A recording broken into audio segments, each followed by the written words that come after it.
नमस्कार, मैं हूं रामेश नकवी और आप देख रहे हैं देश का number 1 property show property plus.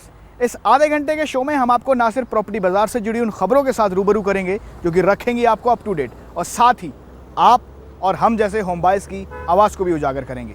Show की शुरुआत करते हैं, लेकिन उससे पहले डालते हैं आज की हेडलाइंस पर एक नज़र।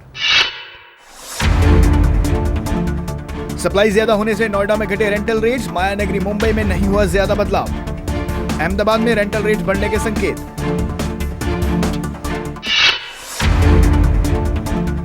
सुप्रीम कोर्ट ने दिया यूनिटेक को झटका, 15 करोड़ रुपए जमा कराने के दिए आदेश। होम बायर्स की जगी उम्मीदें। मुंबई में फेस्टिव सीजन को लगा ग्रहण, हाई कोर्ट ने जारी किए ऑर्डर्स। राज्य सरकार और बीएमसी सॉलिड वेस्ट मैनेजमेंट का पक्का प्लान करे पेश। आज की हमारी कवर स्टोरी देश के 4 बड़े शहरों की रेंटल मार्केट के ऊपर है। आज हम आपको बताएंगे कि देश के 4 बड़े शहरों में रेंटल मार्केट कहां स्टैंड करती है, कहां बढ़ोतरी हुई है और कहां कमी दर्ज की गई है। सबसे पहले बात करते हैं दिल्ली एनसीआर की। दिल्ली एनसीआर के 2 इलाके ऐसे हैं जहां पे रेंटल मार्केट में कमी दर्ज की गई है। वो इलाके हैं नोएडा और गुरुग्राम। नोएडा की अगर बात करते हैं तो नोएडा में 2016 की पहली छमाही में 6 से 16% की कमी दर्ज की गई है, और सेम एज गुरुग्राम की भी बात करें तो गुरुग्राम में भी कमी ही दर्ज की गई है। आइए आपको बताते हैं इस खबर को डिटेल में।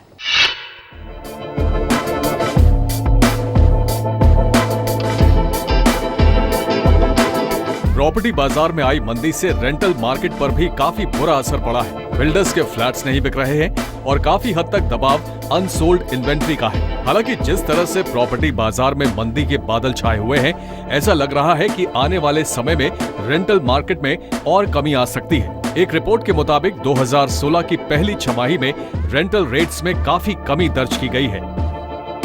नोएडा के सेक्टर 92 और 93 की बात की जाए तो यहां पर 6% रेंट्स कम हुए हैं, जबकि सेक्टर 44 में रेंटल रेट्स 16% तक कम हुए हैं। 2016 की पहली 2 तिमाही में प्रोजेक्ट्स कंप्लीशन और पोजीशन मिलने से सप्लाई काफी बढ़ गई है, जिसके चलते नोएडा में रेंटल की डिमांड काफी कम हो गई है। पहली छमाही में नोएडा सेक्टर 45, 74, 75 और 76 में करीब 6000 फ्लैट्स की डिलीवरी दी गई है। सप्लाई ज्यादा होने से यहाँ पर काफी होम बायर्स ने रेंट पर रेजिडेंशियल यूनिट्स दिए हैं। जानकारों का कहना है कि आने वाले समय में बिल्डर्स काफी प्रोजेक्ट्स की डिलीवरी करेंगे, जिससे सप्लाई काफी बढ़ने की संभावना है। नोएडा में अगर मैं रेजिडेंशियल की बात करूं तो वहाँ पे पिछले 1 साल के अंदर काफ़ी पोजेशंस आए हैं मार्केट में, तो इस वजह से काफ़ी सप्लाई जो कंस्ट्रक्शन स्टेजेस पे थी वो लोगों ने अब ऑक्यूपाई कर ली है। बट अगर आप देखें कि ये सब जो परचेज़र थे वो ज़्यादातर इन्वेस्टर थे, वो अब इन्वेस्टर्स नाउ रेंटल पे प्रॉपर्टीज़ आ गई हैं, तो रेंटल की सप्लाई बहुत ज़्यादा होने के कारण वहाँ पे रेंटल्स बहुत कम है। ये तो बात हुई नोएडा की। अब बात करते हैं गुरुग्राम की, जहां पर कुछ सेक्टर्स में रेंटल मार्केट में कमी देखने को मिली है। गुरुग्राम के पालम विहार की बात की जाए तो यहां पर रेंटल रेट्स में 6 से 7% की कमी देखने को मिली है। पालम विहार के पास द्वारका एक्सप्रेसवे के कई सेक्टर्स हैं जहां पर पोजीशन मिलने शुरू हो गए हैं। सेक्टर 108, 109, 110 ए में फ्लैट्स की डिलीवरी शुरू हो गई है। वहीं सोहना रोड में 2% की कमी दर्ज की गई है, लेकिन यहाँ पर ईयरली इंक्रीमेंटल भी नहीं हो रहा है। गाजियाबाद में रेंटल मार्केट की बात की जाए तो 2016 की पहली छमाही में अहिंसा खंड में रेंटल रेट्स 10% कम हुए हैं, जबकि वैभव खंड में 8% की कमी दर्ज की गई। बात की जाए NH58 की तो यहाँ पर 10% और राजनगर एक्सटेंशन में 11% की गिरावट रही। जब ओवर सप्लाई होएगा तो नेचुरली जब मार्केट की रेट कम हो जाएगा और ओवर सप्लाई है तो लोग खरीदने के बजाय वो कहेंगे अरे मेरे को इतना सस्ता मिल रहा है, और अगर मेरे को 2% के रिटर्न पे एक इन्वेस्टर फंस गया है, उसके पास अब वो कुछ नहीं कर सकता, 2% पे मिल रहा है, तो नेचुरली कोई ना कोई उसको किराए पे लेगा। और रही इन्वेंट्री से बिल्डर्स तो परेशान हैं, लेकिन इसका फायदा रेंट पर रहने वालों को जरूर मिल रहा है। गौरव खोसला, जी मीडिया। ये तो हुई दिल्ली एनसीआर की बात। आइए अब आपको ले चलते हैं मायानगरी मुंबई की तरफ। मुंबई की रेजिडेंशियल रेंटल मार्केट में काफ़ी स्टेबिलिटी है। जानकारों का मानना है कि 7 से 10% की बढ़ोतरी दर्ज की गई है और आने वाले सालों में भी बढ़ोतरी की उम्मीद है। आइए दिखाते हैं आपको अनुराग शाह की ये खास रिपोर्ट।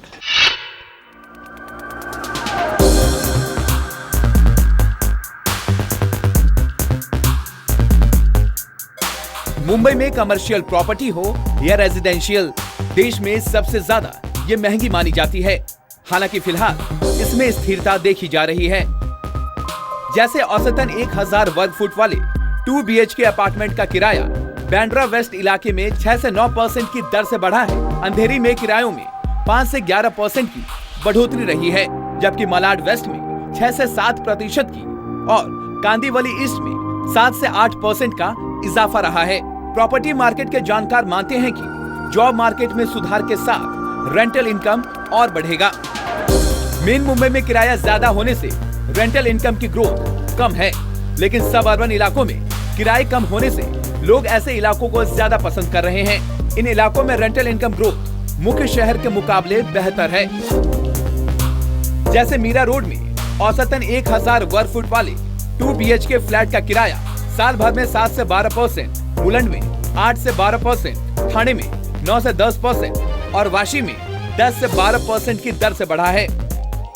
ज़्यादातर जो कमर्शियल एरियाज है उसके आजू बाजू में जो रेंटल हाउसिंग होते हैं, जो हाउसिंग है, वहाँ पे ज़्यादा डिमांड रहने का चांसेस है और इस एरिया में रेंटल अप्रिसिएशन होने का भी चांसेस है। एक्सपर्ट्स की राय में मुंबई के जिन इलाकों में नए ऑफिस स्पेस आ रहे हैं वो किराए से कमाई के बेहतर मौके होंगे। अनुराग शाह, जी मीडिया, मुंबई। ये तो बात हुई माया नगरी की। आइए अब आपको ले चलते हैं निजामों के शहर हैदराबाद में। पॉलिटिकल इश्यूज के चलते हैदराबाद पिछले कई सालों में विवादों में रहा, जिसकी वजह से यहाँ के इंफ्रास्ट्रक्चर और इकोनॉमी पे बहुत गहरा असर पड़ा। साफ तौर पे देखा जा सकता है कि हैदराबाद जब से राजधानी बना है तेलंगाना और आंध्र प्रदेश की, तब से यहाँ पे विकास बहुत तेज़ी से हो रहा है। आइए आपको बताते हैं डिटेल में कि हैदराबाद का रियल एस्टेट मार्केट और रेंटल मार्केट कहाँ स्टैंड करता है।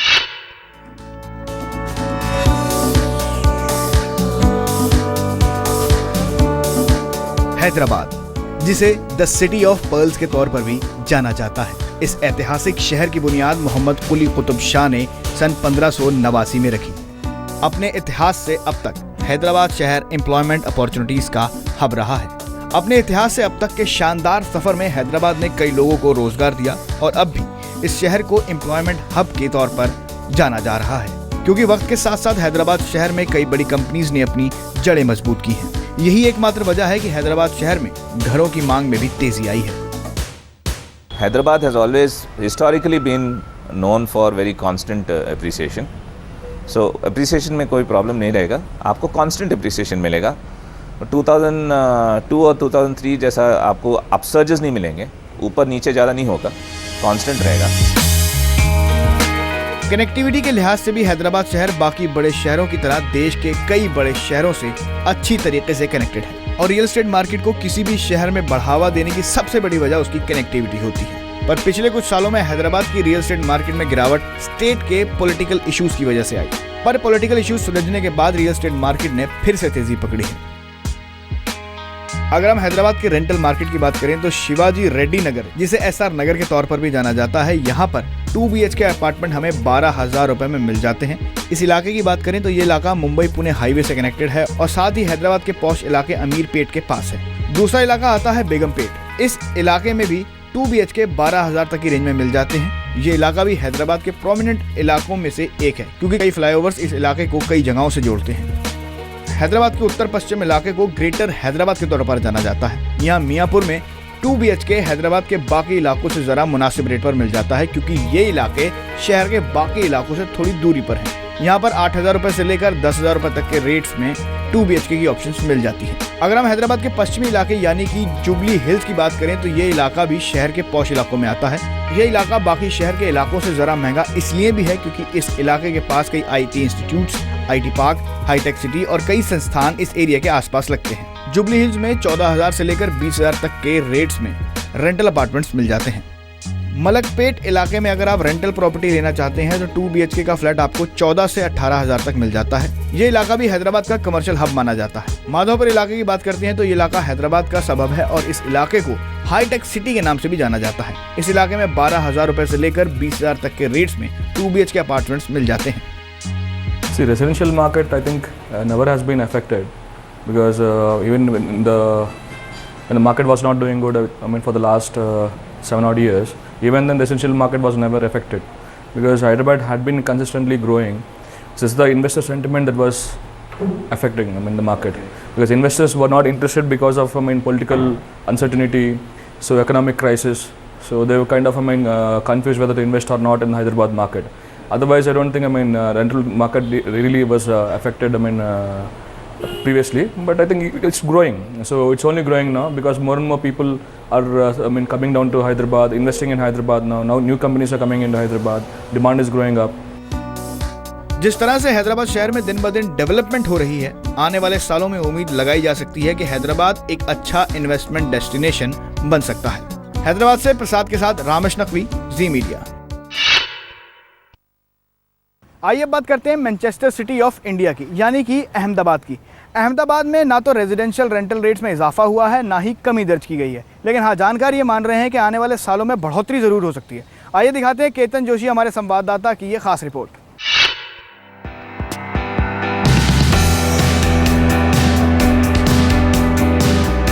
अहमदाबाद साबरमती नदी के किनारे बसा यह शहर तेजी से आगे बढ़ रहा है। आबादी बढ़ने से यहाँ हर तरह के प्रॉपर्टी मार्केट में काफी तेजी से उतार चढ़ाव देखने को मिला है।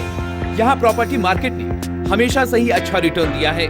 हालांकि साल 2016 के पहली छमाही में दूसरे शहरों के मुकाबले यहाँ रेजिडेंशियल रेंटल मार्केट में किसी तरह का बदलाव नहीं देखने को मिला है, लेकिन आने वाले समय में यहाँ पर मार्केट में तेजी देखने को मिल सकती है। अभी पूर्व अहमदाबाद में 2 BHK का घर किराए पर आपको 8,000 से 10,000 रुपए में मिल जाएगा और पश्चिम अहमदाबाद में 2 BHK फ्लैट का किराया 12,000 से 15,000 रुपए प्रति महीना है। अब अगले कुछ समय में रेंटल मार्केट में इजाफा होने की संभावना है। उम्मीद है कि यहाँ 2 BHK का रेंट 2 से 4,000 रुपए प्रति महीना बढ़ सकता है। पहले 6 माही में जो रेंटल्स हैं वो कम तो बिल्कुल भी नहीं हुए हैं। स्टैग्नेंट सी पोजीशन एक सिटी में बनी हुई है। आने वाले समय में इसके अप जाने की काफ़ी गुंजाइश है, सो रेंटल्स बढ़ सकते हैं। सो अगर हम ग्रेड ए प्रॉपर्टीज़ की बात करें, कमर्शियल ग्रेड ए प्रॉपर्टीज़, तो उसके अंदर स्कोप काफ़ी ज़्यादा है और रेंटल आने वाले समय के अंदर काफ़ी बढ़ने के चांसेस हैं। अब हम आपको अहमदाबाद के वो इलाके बताते हैं जहां पर आप रेजिडेंशियल प्रॉपर्टी में निवेश करेंगे तो आपको काफी फायदा मिल सकता है। जानकारों के मुताबिक वैष्णो देवी सर्कल, गोता, साउथ बोपर, बोदक देव, प्रहलाद नगर गार्डन इलाकों में रेजिडेंशियल प्रॉपर्टी में निवेश करने से आपको फायदा हो सकता है। कम से कम अभी जो दाम है उनमें सालाना 4% की बढ़ोतरी हो सकती है। अहमदाबाद में जो अभी नई स्कीम भी आई है उनमें भी इन्वेस्टर्स को अभी से ही किराएदार मिल जाते हैं। ओवरऑल रेंटल एक्सपीरियंस अभी काफ़ी टाइम से रेंटल है वो स्टेगनेंट चल रहा है और जो भी इन्वेस्टर्स हमारे यहाँ अपार्टमेंट लेते हैं वो इमीडिएट रजिस्ट्रेशन के बाद तुरंत रेंट आउट हो जाते हैं।